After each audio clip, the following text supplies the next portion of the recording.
Mr. President, do not come to Chicago.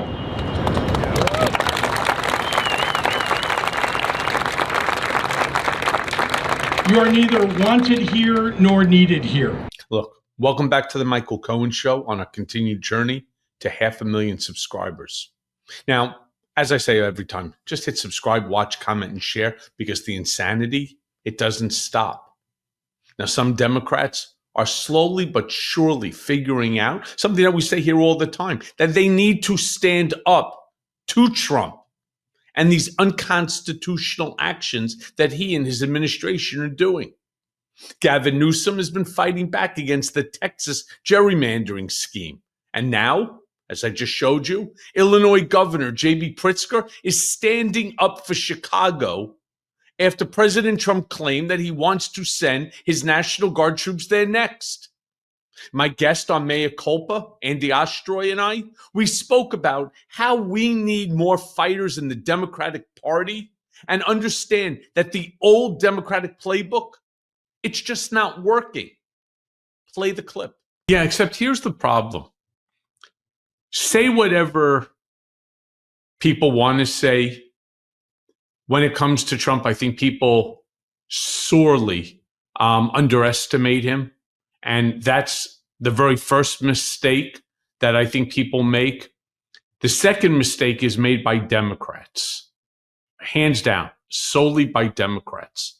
And what's that mistake? Well, they turn around and they want to talk policy instead of the way you're describing. Just talk like the average person. The problem is, while they're talking policy and so on, nothing gets accomplished. If I hear one more fucking Hakeem Jeffries speech, if I have to listen to Cory Booker for one more time, if I have to listen to Chuck Schumer with his fake fucking outrage on everything, right? I'm gonna smash my own television, all right? Which I won't do because it's expensive. But, to replace it, I'm not doing it, but I would want to. I'm so sick of their fake performative outrage. How about just be authentic? Just come out there. We don't have anybody that actually speaks to the public, that speaks to whether you're independent, Democrat, and even to some of the Republicans that are just slightly left of center. We don't have that.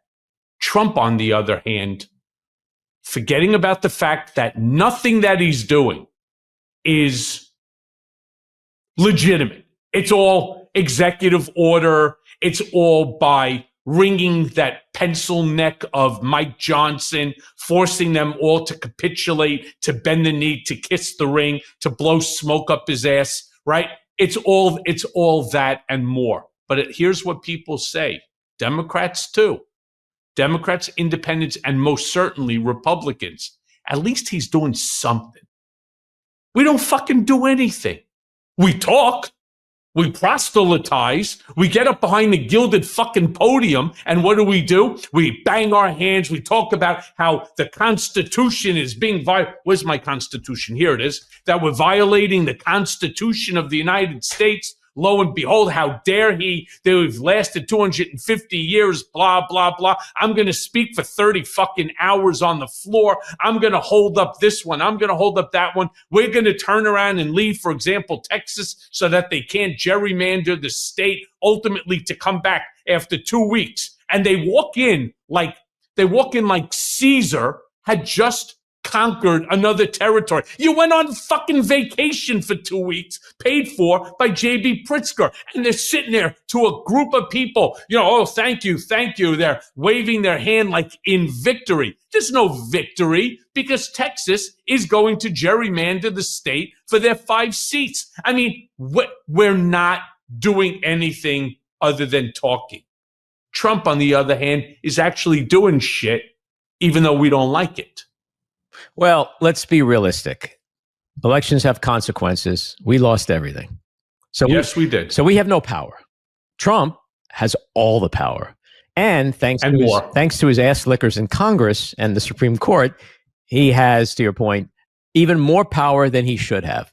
So the scales are completely imbalanced. So that said, I and millions of other Democrats share your frustration. it's not easy to sit back, especially after we had 8 years of Obama and some congressional control, to sit back and watch this happening and feel utterly powerless. But there's sometimes the element, the expression, give somebody some rope and they'll hang themselves. I think there's a degree of that happening. Trump's polling is underwater. He's like I said twice already, he's underwater. He's cratering with independents. Elections these days are won and lost on the margins. You can't lose the independents. So we could sit here and say, when is MAGA going to really die? When is this all? It doesn't matter. Never. If the Democrats hold independence, we win the next elections. So it's about focusing on how and when and where we can take our victories, be happy with them, do whatever we can now to gear up for the midterms, to start looking at having some kind of leader in place for 28, which is again why I get back to Newsom. I look at the other candidates. You mentioned Pritzker. There are all these guys. You had Cooper and Bashir and Shapiro and Whitmer and blah blah blah. There's a million of them. Where are they? They're not on my. Well, I'll tell you. They're not on my Twitter feed. They're not on my television. Fighting. You know where they Trump. are? You know where they are? Nowhere. And that's the biggest problem. Right. And you know what? But Newsom is not nowhere. Well, excluding Newsom and excluding J.B. Pritzker, who's gotten himself out there somewhat. But here's the problem. J.B., Newsom, all the names, Whitmer, Shapiro, you name it. Makes no difference. We're preaching to our own choir. And here's what we learned from 2025.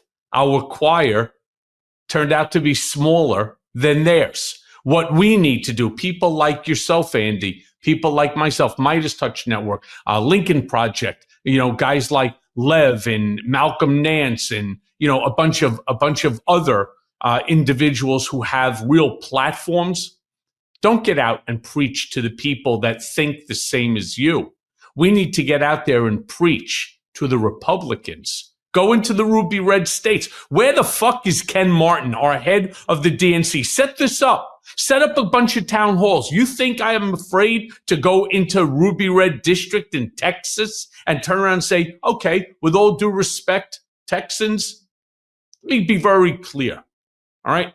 You watched as your lawmakers have now gone ahead and taken the magic Sharpie, and they've decided that they are now going to redraw your district. In fact, one of your district expands 400 miles.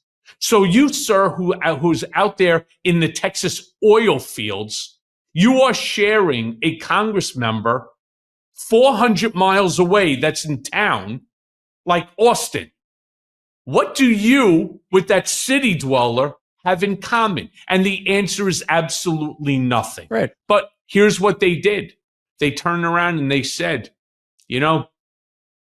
doesn't really matter what you think. Our job is just to get the vote in order to protect the president. By the way, president may not be doing something that's beneficial for you because your member of Congress isn't going to be only concerned about you.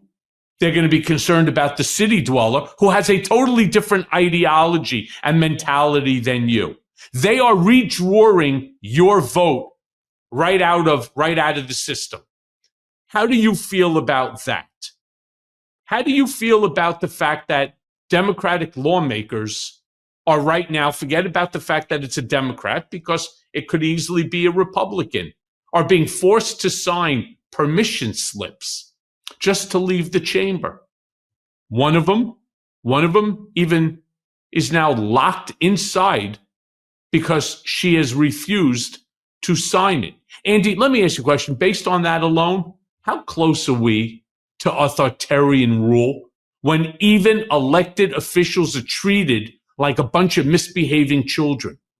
Well, it's a good question, and it's one that people keep asking, but it harkens back to what I said a little while ago about taking our wins when and where we can get them. So, for example, we see the takeover in D.C., but Pam Bondi tried to appoint an emergency police commissioner. The court slapped that back. she withdrew that. That was a victory. A narrow one, but it was a victory. So it's not automatic that every time Trump tries to continue his autocratic march, that he's going to succeed. So what they're very smart and adept at doing is searching through 249 years of statutes and finding something that allows them to move the boundaries, move the goalposts. Like the Alien Enemies Act. Yes. But the courts pushed them back too and rewrote the parameters. You can't deny someone their due process, habeas corpus rights.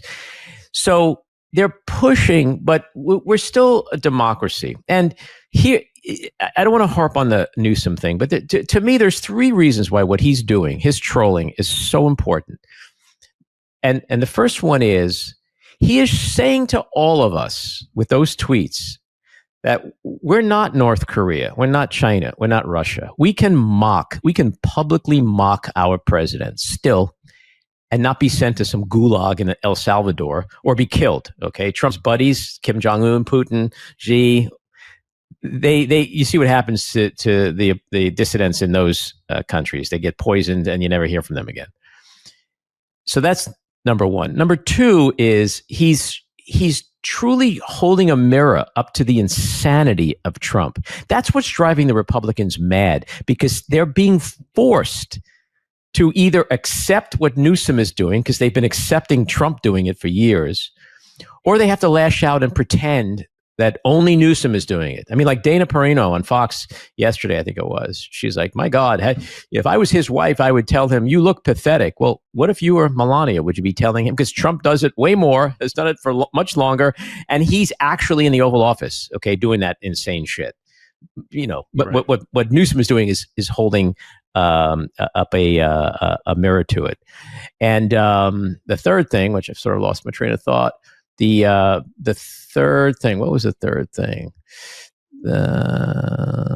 Anyway, I'll come back to it. But and just like with the Democrats in Texas, there was a reason for them going away for 2 weeks, because it forced a national conversation about this, about election stealing. And I don't doubt that in those 2 weeks, there are a lot of independents down in Texas, maybe even some really moderate Republicans, who are like, I don't like this shit. Ha! You just answered what I was just saying. That's who you, Andy Ostroy. That's who Michael Cohen. That's who Midas touched. That's who, guys like Lev or Malcolm Nance or, Don Lemon. That's who we need to bring back into the fold. To say, I don't want you, Republican or independent, to switch your party affiliation. I just want you to acknowledge that right now, our tripartite system of government its head is in the guillotine.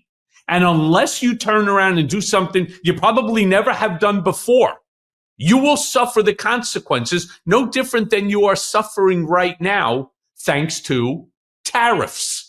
And anybody that's not going to turn around and tell you that consumers pay tariffs or that tariffs are taxes is lying to you. Because all you need to do is go to your local Walmart, Costco, Myers, wherever your big box store is, buy a bunch of things, take a look at your receipt, and it's like another mortgage, right? And it wasn't that way before. So understand, we're just telling you the truth. Everything that Trump does not have to be touted as the greatest thing ever. It's time to take off your rose glasses, all right, and see what's really going on. Yeah, and you mentioned who's on the bench in the Democratic Party down in Texas. James Tallarico, he's a state legislator. That dude is amazing. So who knows what's going to happen in the next 3.5 years with him? He's a moderate. He's a family man, faith-based guy. Like, he has all those attributes of who the party continues to need to speak to that it may have lost over the years, and he's gaining a lot of traction. I think there are people out there like him. Often in elections, people come out of nowhere. Bill Clinton kind of came out of nowhere. Obama kind of came out of nowhere. It's not the people who present themselves day one as the quote unquote possible front runners. So who knows what's going to happen these next 3.5 years. But I'm more concerned with who it ultimately will be from the point of view of what I said before.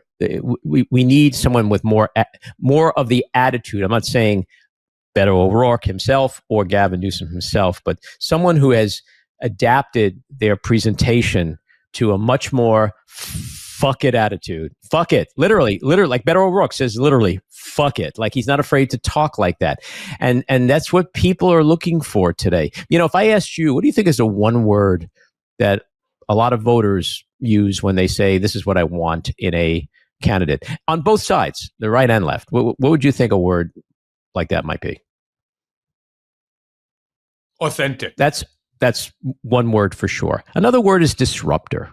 Strength. But disruptor. A disruptor, absolutely. Yeah, I've talked to people in MAGA who they love Trump, they also love Bernie Sanders. And I'm like, what? And then they explain it and I go, makes a lot of sense. So if you disrupt, and that's what Gavin Newsom is doing, he's just playing a different game right now that we've not seen before. And it's just interesting. Where it goes, I don't know. I don't think it's a waste of time. I don't think it's stupid. I think it's really important what he's doing. Hey, everyone. First of all, thanks for watching. I mean, we're going to be posting daily episodes with reactions and talking about politics. We'll be talking about everything, in fact. So please like and subscribe. Join us on this journey.